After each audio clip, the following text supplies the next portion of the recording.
दोस्तों डेंटिस्ट्री जो है, अगर हम आज के डेट में देखते हैं तो काफ़ी ज़्यादा एडवांसेस और रिसर्च जो है डेंटिस्ट्री में शुरू है। ये काफ़ी इसका जो स्कोप है वो काफ़ी बढ़ चुका है। डेंटिस्ट्री एक दांत के आसपास अभी लिमिटेड नहीं है और हमें पता है कि किस तरीके के डेंटल कॉज की वजह से किस तरीके से फेशियल रीजन में तकलीफ हो सकती है। और बेसिकली क्रॉनिक ओरोफेशियल पेन तो एक अलग फील्ड है, लेकिन उसके साथ में मैं हमेशा कहता हूँ कि किस तरीके से हमारे बॉडी के अंदर एक सिस्टमिक इलनेस है या हमारी जनरलाइज कंडीशन किस तरीके से है, ये काफ़ी ज़्यादा निर्भर होता है आपके ओरल हेल्थ के ऊपर। ओरल मेडिसिन जो ब्रांच है वो किस तरीके से डेंटिस्ट्री और जनरल मेडिसिन के बीच में एक ब्रिज बना रही है, एक कनेक्टिंग लिंक है। तो आज हम बात करेंगे ओरल मेडिसिन किस तरीके से एक ब्रिज बनाती है जनरल डेंटिस्ट्री के बीच में और जनरल मेडिसिन के बीच में, क्योंकि ओरल हेल्थ जो है वो उसका काफ़ी ज़्यादा असर होता है हमारे ओवरऑल हेल्थ के ऊपर। हमारा जो माउथ है, हमारा जो ओरल कैविटी है, एक विंडो है फॉर ओवरऑल हेल्थ। तो बेसिकली ओरल मेडिसिन स्पेशलिटी के बारे में आज हम बात करेंगे और मैं आज इस ब्रांच के स्कोप के बारे में बात करना चाहूँगा और 10 ऐसे स्पेसिफिक जो कारण है, अगर उसके साथ आप उसके थ्रू अगर आप जा रहे हो तो आप डेंटिस्ट्री में ओरल मेडिसिन स्पेशलिस्ट के पास जाकर उसका इलाज पूरी तरह करके ठीक हो सकते हैं। तो आज हम उसी 10 कारण के बारे में बात करेंगे, किस तरीके के अगर आप इन प्रॉब्लम्स के थ्रू अगर जा रहे हो तो ओरल मेडिसिन स्पेशलिस्ट आपकी मदद करके आपको पूरी तरह इसमें से बाहर निकल सकता है। नमस्ते दोस्तों, मैं हूं doctor Yogesh Rathod, practising dentist and oral medicine specialist. स्वागत करता हूं आपका ओरल हेल्थ मास्टरी चैनल में। तो basically oral medicine and radiology एक ऐसी स्पेशलिटी होती है इन डेंटिस्ट्री जो कि मेडिकली कॉम्प्रोमाइज्ड पेशेंट है, जिन्हें सिस्टमिक इलनेस है, उन पेशेंट में ओरल कैविटी में अलग अलग साइंस और सिम्टम्स दिखते हैं, जिसे हम कहते हैं कि oral manifestations of systemic illness. तो इन कंडीशन को किस तरीके से ट्रीट करना है वो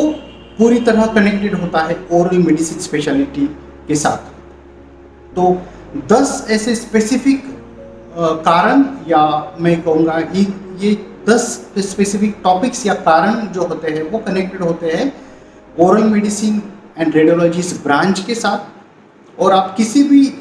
तरह की तकलीफ से अगर जा रहे हो, स्पेशली क्रॉनिक पेन, जहाँ पे आपकी बीमारी काफ़ी लंबी हो चुकी है, 3 महीने 6 महीने से लंबी है और आपको इसमें से राहत नहीं मिल रही है, तो बेसिकली आपको समझना है कि आपको क्रॉनिक इलनेसेस का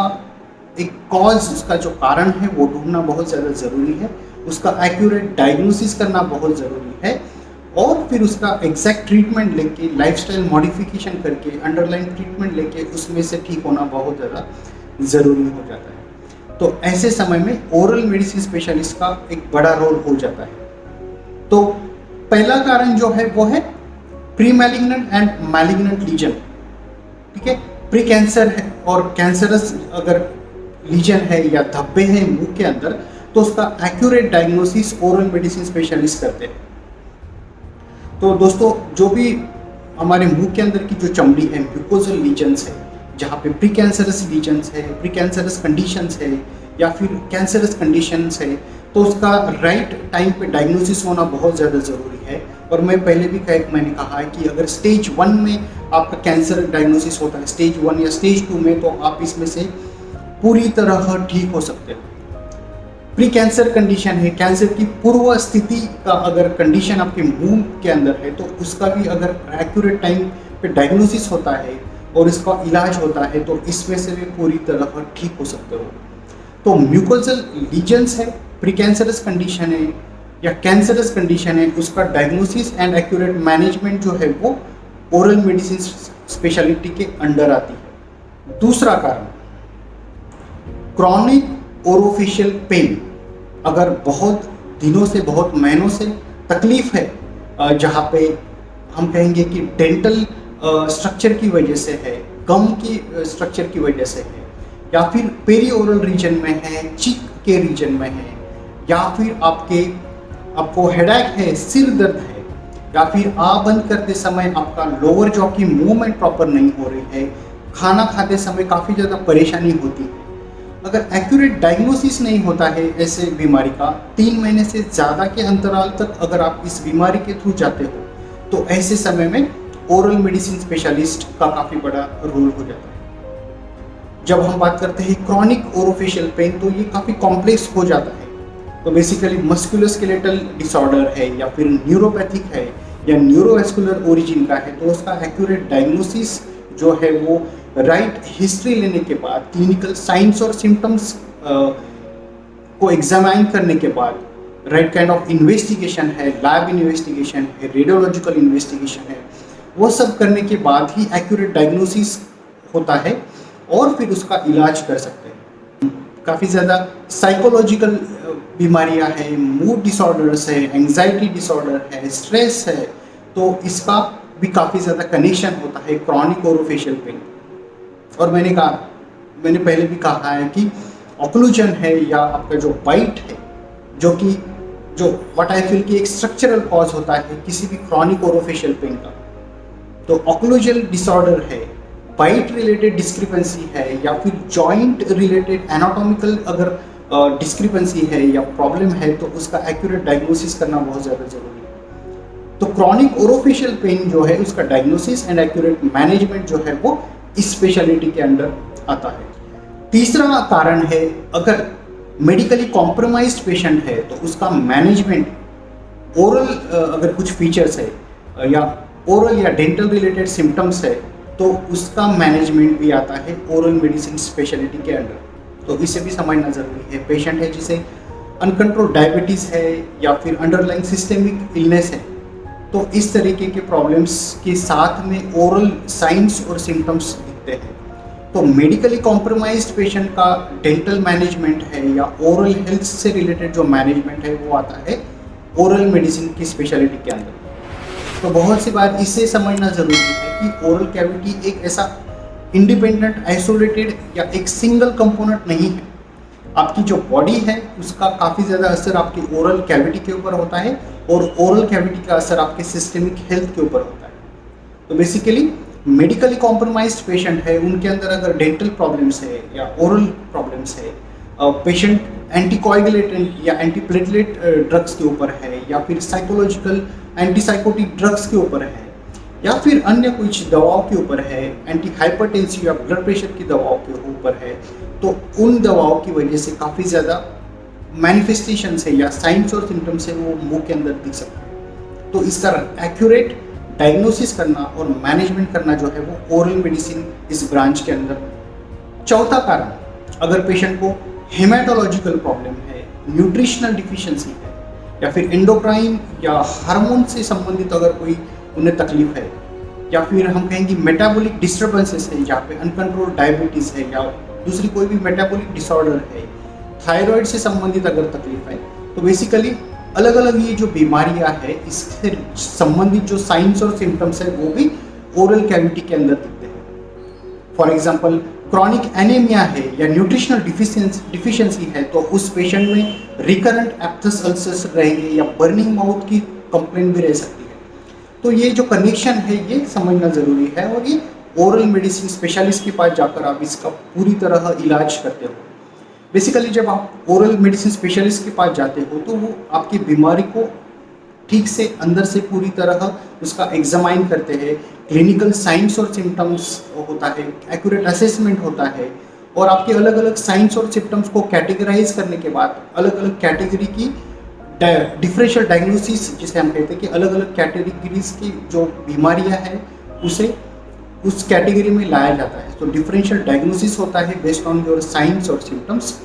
और उसके बाद में अगर ज़रूरी है तो लैब इन्वेस्टिगेशन या रेडियोलॉजिकल इन्वेस्टिगेशन है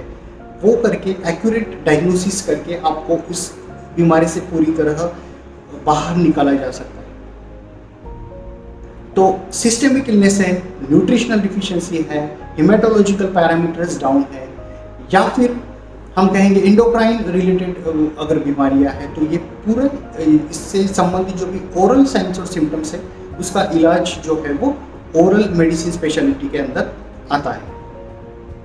पांचवा कारण, अगर कोई पेशेंट है जिन्हें ओरल कैंसर की ट्रीटमेंट अगर वो ले रहे हैं, किसी तरह की कीमोथेरेपी शुरू है या रेडियोथेरेपी शुरू है, तो बहुत सी बार रेडियोथेरेपी की वजह से हमारी ओरल कैविटी के ऊपर उसका काफ़ी साइड इफेक्ट होता है,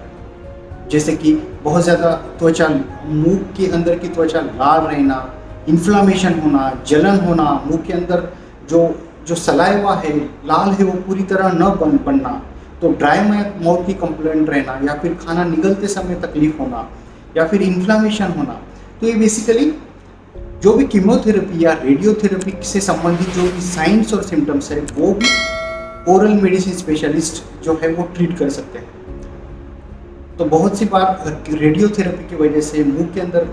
जो लाल है या सलाइवा है वो नहीं बनता, तो ऐसे टाइम पे सलाइवरी सब्स्टिट्यूट देकर या फिर जो भी टॉपिकल ऑइंटमेंट देकर आप जो तकलीफ है वो कम की जाती है। छठा कारण दोस्तों, हमारे मुंह के अंदर काफ़ी ज़्यादा मात्रा में सलाइवरी ग्लैंड्स होती है जिनका काम होता है मुंह के अंदर सिक्रीशंस बनाना, सलाइवा का प्रोडक्शन करना। अगर सलाइवरी ग्लैंड में कुछ इन्फ्लामेशन हो गया है या एलर्जिक कंडीशन है या ऑब्स्ट्रक्शंस है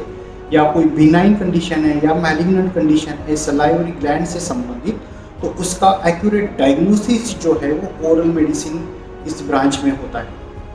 तो बहुत सी बार कॉन्ट्रास्टिंग एजेंट को आपके सलाइवरी ग्लैंड के अंदर इंजेक्ट करके उसका रेडियोलॉजिकल एग्जामाइन करके पूरी तरह उसका एनालिसिस कर किया जाता है कि अगर सलाइवरी ग्लैंड से जुड़ी अगर कोई बीमारी है तो उसका एक्यूरेट डायग्नोसिस जो है वो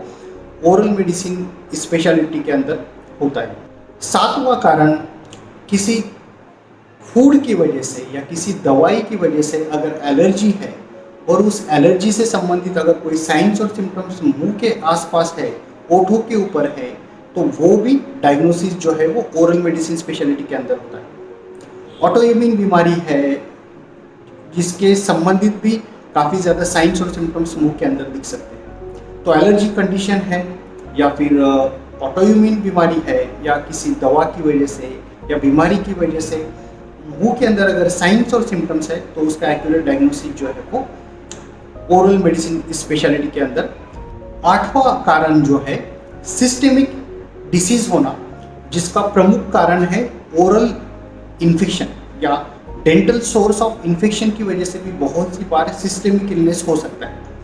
जी हाँ दोस्तों, अभी काफ़ी ज़्यादा नई स्टडीज़ आई है जहाँ पे कनेक्शन ऐसे देखा गया है कि अगर आपको गम रिलेटेड प्रॉब्लम्स है तो उसका आपके डायबिटीज़ के ऊपर ज़रूर असर होता है। वाइस वर्सा, अगर आपको अनकंट्रोल डायबिटीज़ है तो आपको गम रिलेटेड प्रॉब्लम्स होने की ज़्यादा संभावना होती है, और आपके गम्स में अगर काफ़ी ज़्यादा इन्फेक्शन है, काफ़ी ज़्यादा बैक्टीरियल डिपॉजिट हो चुका है, आप अच्छे से गम्स केयर नहीं रखते हो तो आपको अनकंट्रोल डायबिटीज़ हो सकता है, बैक्टीरियल निमोनिया हो सकता है, कार्डियोवैस्कुलर डिसीजेस भी हो सकते हैं जैसे कि बैक्टीरियल एंडोकार्डाइटिस। तो basically oral foci of infection या डेंटल फोकाई ऑफ इन्फेक्शन की वजह से भी सिस्टेमिक हेल्थ के ऊपर असर होता है। तो इसकी वजह से प्रेगनेंसी के दरमियान भी तकलीफ हो सकती है या उसके ऊपर उसका असर हो सकता है, या फिर किडनी डिसीज़ है, लिवर डिसीज़ है। तो बेसिकली जो ओडोंटोजेनिक इन्फेक्शन है उसकी वजह से सिस्टेमिक ऑर्गन के ऊपर या उसके संबंधित जो बीमारी है वो भी रह सकती है। तो इसका भी जो एक्यूरेट डायग्नोसिस और इसका एक्यूरेट मैनेजमेंट जो है वो इस स्पेशलिटी के अंदर आता है। नाइन्थ रीज़न या नौवां कारण हम कहेंगे कि अगर कोई इंडिविजुअल है जिसे टोबैको छोड़ना है, तंबाकू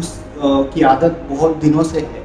तो ऐसे टाइम पे आज ओरल मेडिसिन स्पेशलिटी के अंदर टोबैको सीजेशन सेंटर्स भी खुले हैं जहाँ पे टोबैको के संबंधित काउंसलिंग और right kind of medicinal treatment जो है वो दी जाती है। तो बेसिकली टोबैको अगर छोड़ना है या टोबैको या कोई भी डी एडिक्शन है तो उससे रिलेटेड भी जो काउंसलिंग है या मेडिसिनल मैनेजमेंट है या फार्माकोलॉजिकल जो मैनेजमेंट है वो इस स्पेशलिटी के अंदर आता है, और ट्रेंड ओरल मेडिसिन स्पेशलिस्ट आपको इस संबंध में ज़रूर मदद कर सकता है। 10वां कारण दोस्तों, हमारे जीभ के ऊपर बहुत सी बार सिस्टेमिक इलनेस की वजह से या फिर ओरल कैविटी के अंदर शार्प दांत होने की वजह से, डेंचर होने की वजह से, या न्यूट्रिशनल डिफिशियंसी की वजह से, सिस्टमिक इलनेस की वजह से काफ़ी ज़्यादा उसके सिम्टम्स जो है वो आपके जीभ के ऊपर दिख सकते हैं। तो इसका भी एक्यूरेट डायग्नोसिस और मैनेजमेंट जो है वो ओरल मेडिसिन स्पेशलिटी के अंदर आता है। तो बेसिकली ये 10 कारण थे दोस्तों, आपको समझना है। अगर आपकी बीमारी काफ़ी लंबे समय तक है और आपको इसमें राहत नहीं मिल रही है, इसका एक्यूरेट अगर डायग्नोसिस नहीं हो रहा है, तो आपको ओरल स्पेशलिटी या ओरल मेडिसिन स्पेशलिस्ट के पास जाकर इसका एक्यूरेट डायग्नोसिस या निदान और उसके साथ एक्यूरेट मैनेजमेंट जो है वो लेकर आप पूरी तरह ठीक हो सकते हैं। तो ये था दोस्तों, आज हमने जो ओरल मेडिसिन स्पेशलिटी के जो अंडर जो भी ट्रीटमेंट मोडालिटीज़ आते हैं उसके बारे में हमने बात की। मैं आशा करता हूँ आपको ये वीडियो पसंद आया। मिलूंगा आपसे अगले वीडियो में, तब तक के